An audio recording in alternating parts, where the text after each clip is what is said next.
Hi guys, and welcome to another episode of Kabir Considers. In this video, I'm going to react to In Defense of American English by Lost in the Pond. Now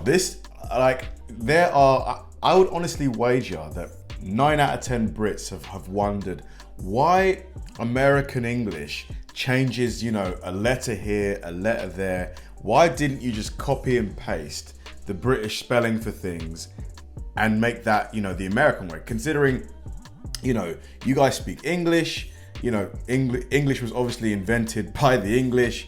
Like, what is the reason for, the way that Americans have added their own twist on the English language? And who better to explain this topic than Lawrence from Lost in the Pond? He's pretty much like cornered this niche, the whole explaining, Americanisms to English people and vice versa. So I know it's going to be a good one, or at least I have a good suspicion it will be. Hopefully it answers the all-important questions. Let's do it.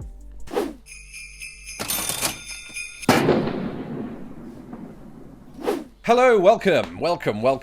So have you ever seen those videos, usually, by British YouTubers, myself included in the past, unfortunately, but the likes of the lovely Joel and Leah, where they talk about British words that get corrupted in America, or Americans make up their own terminology, or there's weird spelling differences that Brits don't understand, those kind of videos, right? Obviously, they're great for traffic and all of that, and I think that's partly the reason that we do them, or that I did them. I've kind of tried to cease because I want to take a look more at the history of some of the sort of language differences between Britain and America. And this video is very much designed to kind of defend American English against attacks. I mean, I don't want to, To be fair, I don't think that we attack American English. It's just an interest, it's like a fascination, why?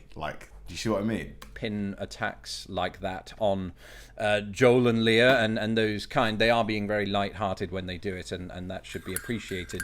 But there are people, and I've seen this in YouTube comments, who get very passionate about how American English is ruining English. In fact, even the term American English is something that causes much anger among people that are purists when it comes to the sort of the British variety of English. To me, that's insane, and I say that as somebody who has a degree in English, somebody who has studied different varieties of English, including Canadian English, Australian English, my own British/English English, and of course American English. There are numerous avenues by which I want to defend American English, so let's get started. Let's go.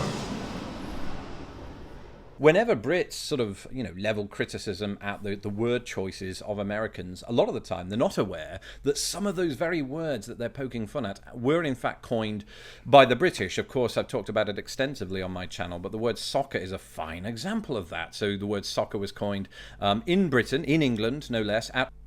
This, when I first heard this, it really blew my mind. Because I was just thinking, why? Because soccer basically means football. Why not just use the word football? But I'm guessing that American football must have already have been created.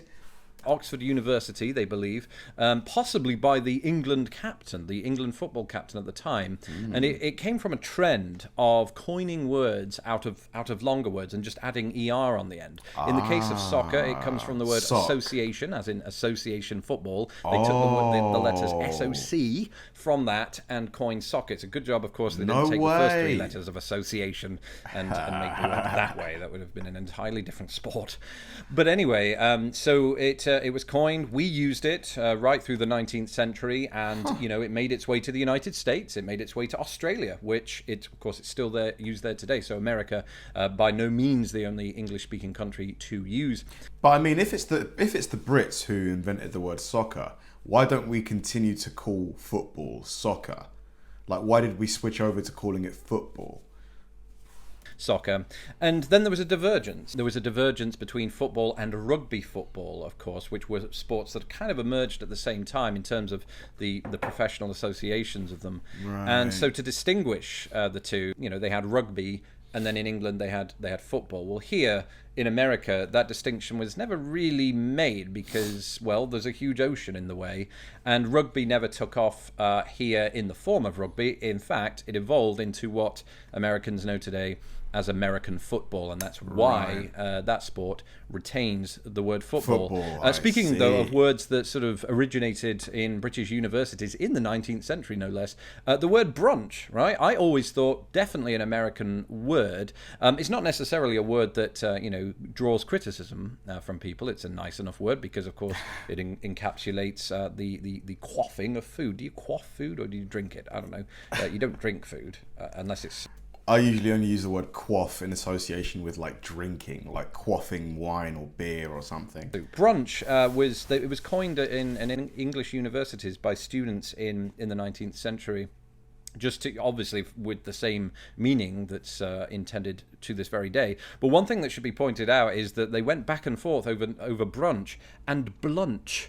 Imagine if Blunch had won out over Brunch. It sounds a bit murderous. You know, it's a bit close to bludgeon. That's probably why it went by the wayside. But Blunch doesn't really roll off the tongue, does it? But again, another example of a word that was coined by the British that we often perceive to be an American English word. The same, I discovered, weirdly, is true of the word cooties, right? Do you know the word cooties? It's sort of like the British equivalent of lurgy. It's a fictional childhood disease. This was coined by British soldiers to mean lice, essentially, actual lice. Meaning evolved over. Because I used to hear the word cooties in like American TV shows, like Hey Arnold, Recess. Like, ooh, you've got cooties. Like, I've never heard a Brit until Lawrence say the word cooties over time, but it really didn't take off in the United States as such until about the 1950s, when the British soldiers and American soldiers interacted with each other in the South Pacific. And at that time, the Americans took it back, and it took off. You could say that the British gave the Americans cooties. And then finally, there are plenty more words, but I just want to finish on this one because I always think of this word as uniquely American, and that word is gasoline. Obviously, in the United Kingdom, we say petrol, usually, to mean that very same thing. But gasoline, again, it was a British coinage by a businessman from the 19th century, again, called John Cassell. Okay, and from his name, a corrupted version of his name, ended up spelling gasoline. Yeah, this one's always, I've always wondered about this one because petroleum is what you call, crude oil that's been distilled. That's like the chemical name for it is petroleum. Like gasoline, gas. When I think of gas, I think of a non-liquid substance. So it just seems a bit weird that Americans refer to petrol, the liquid crude oil that's been refined, as gas. Like, I'm gonna get some gas. Gasoline, until it was adopted over here, but then petrol won out eventually. So those are just some examples, just some. There are plenty more of supposedly American English words that were coined by the British. So we should be a little more relaxed, I think, when it comes to poking fun, because we were the people that originated it. Fair enough. So that's right. So without even knowing it, you're probably using American-derived words every single day. In fact, I can absolutely guarantee you are, because one of those words is hello. I mean, who doesn't say hello on any given day? The word hello came out of the 19th century. Now, of course, there'd been words similar to this, like hullo and hallo, that existed previously. The word that we know today, and the word spelled the way it is, H-E-L-L-O, absolutely came out of the United States. It's believed that it was a word used by frontiersmen as they moved out west in the 19th century. But no way. Really? Hello? I thought this word probably, was invented back in 1,000, like the year 1000 or something. It really took off, not just in the United States, but of course around the English-speaking world, with the invention of one very important technological device, and that's the telephone. When the telephone came about, through Alexander Graham Bell, of course. Well, I say of course, there are obviously different theories as to who did invent the telephone, but he's widely credited with it. But the word hello won out as the sort of preferred greeting when one would answer the phone. Alexander Graham Bell wanted ahoy. Can you imagine that? If we'd be saying, ahoy, you want to meet for lunch? That would be very strange. That reminded me of Ned Flanders from The Simpsons. Sometimes he used to say, ahoy, hoy.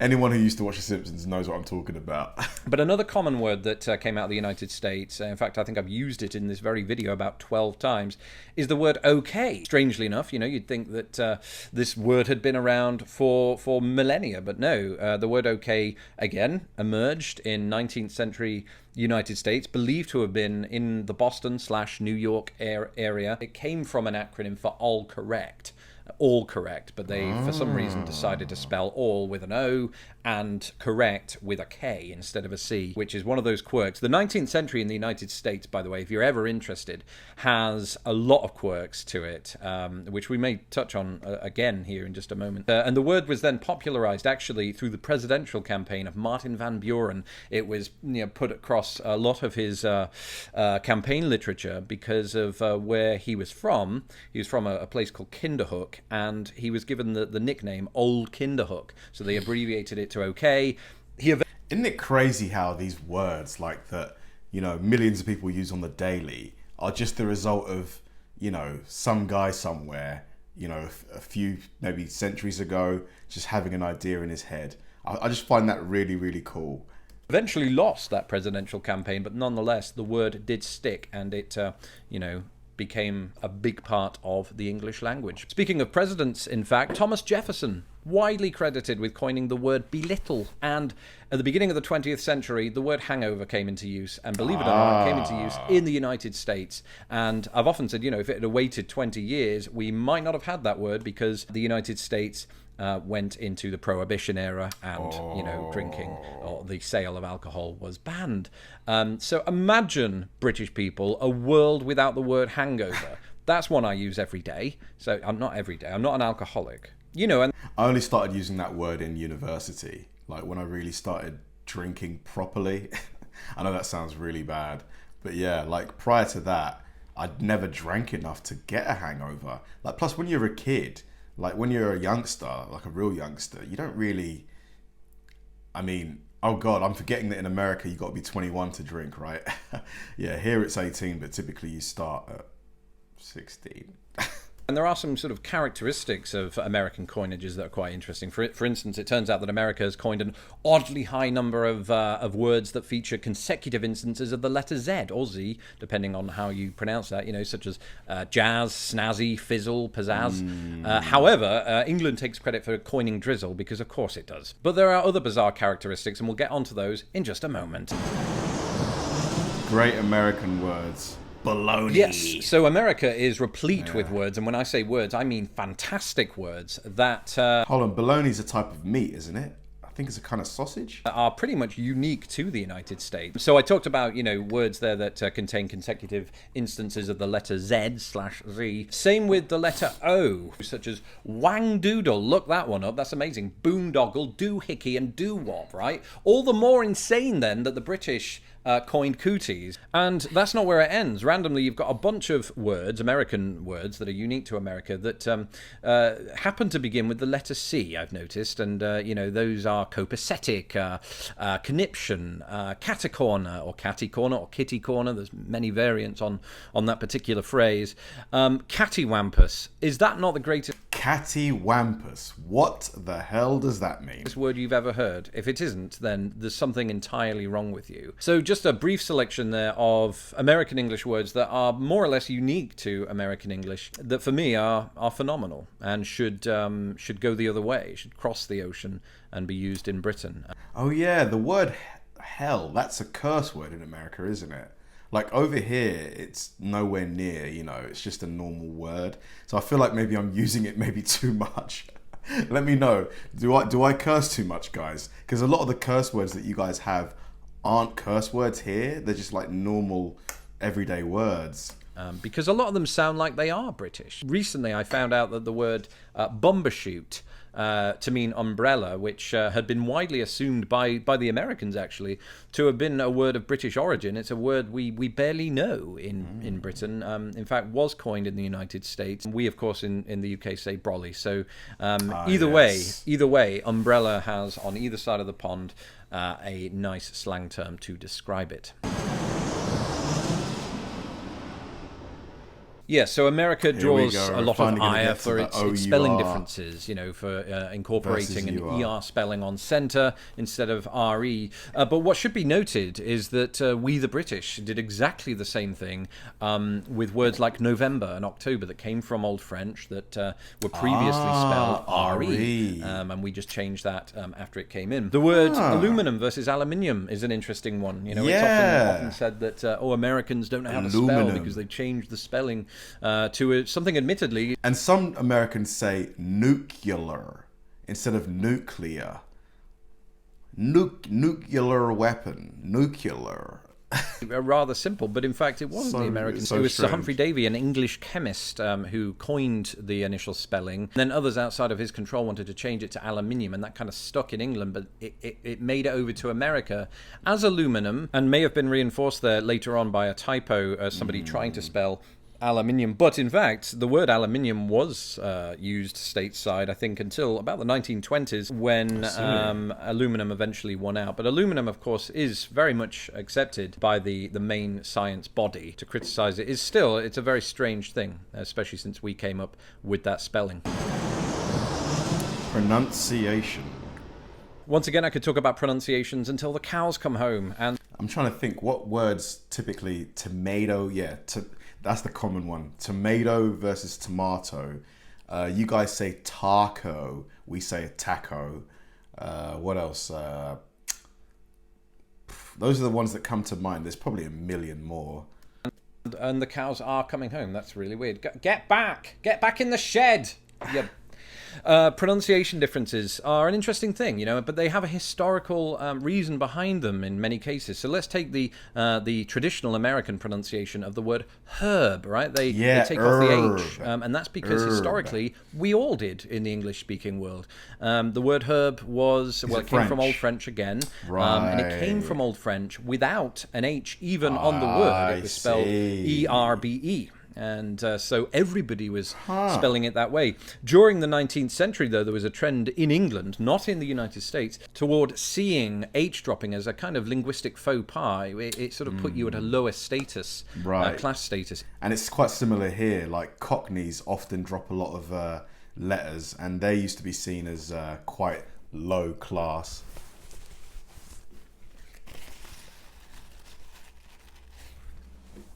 Like, they talk like a, shine your shoes, governor.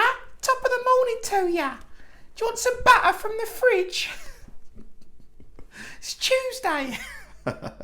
If you were the kind who dropped it. That's why in My Fair Lady they make such a big thing over the fact that Eliza Doolittle drops her H's, whereas Henry Higgins, who I think is purposely called that, very much pronounces his H, goes to the point of emphasizing it in the song when he says that hurricanes hardly happen. This was very much to denote a class divide, and so many people in the United Kingdom in the 19th century and 20th century, when that is set, started to ensure that they pronounced their H's, but it wasn't foolproof, and in fact you can see evidence of that today because we still in England and of course in the United States of America drop the H on words like hour and honor, again words that came from French. So I think to be critical of the American pronunciation of herb, or to be critical you of guys any got it of right, the things to be that fair. I've listed in this video, is somewhat hypocritical.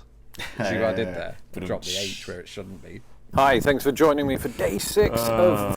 To be honest, I have to say, based on what Lawrence said, a lot of the pronunciations you guys have, the spellings, the words, I mean, a lot of them came from the UK. So I think the fact that any Brit might have, you know, any attacks for American English, I mean, they just need to watch this video or a video similar, and it does change your perspective. Like the word soccer being created in the UK, that always blows my mind, because from when I can remember, we've always called soccer football.